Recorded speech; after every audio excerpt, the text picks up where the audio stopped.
want to do is we want to get into the back end. So we're going to go here to the site and then WP admin. This lets us log in with our username and our password. Once this happens, we're now looking at the back end of our site, and you can see these little red things. That tells me something needs to be done. So here's an update.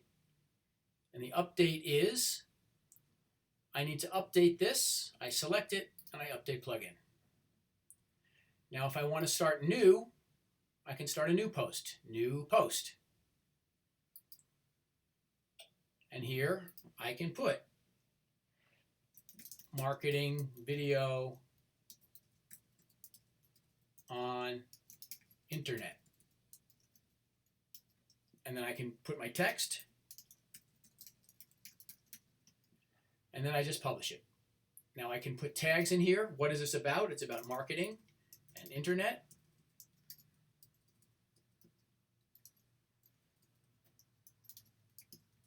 And video. I can put a featured image here. So all of the sites have libraries of media, and I can put an image right in there. So now I have an image on my post. All of these things can take descriptions if you want to add descriptions, and then you can publish.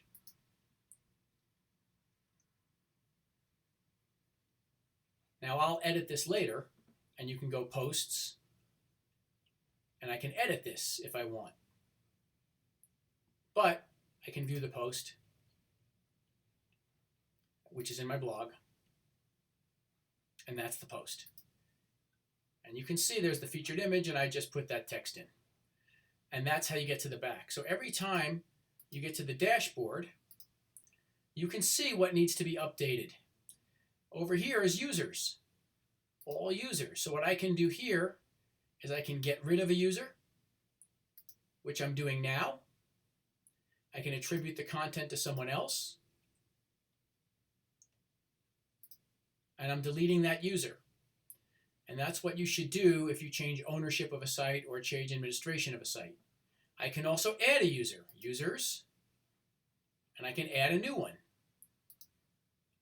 That'll take me to an interactive form where I put a password or a web name, and anyone who understands anything about internet can use this product. That's the best part.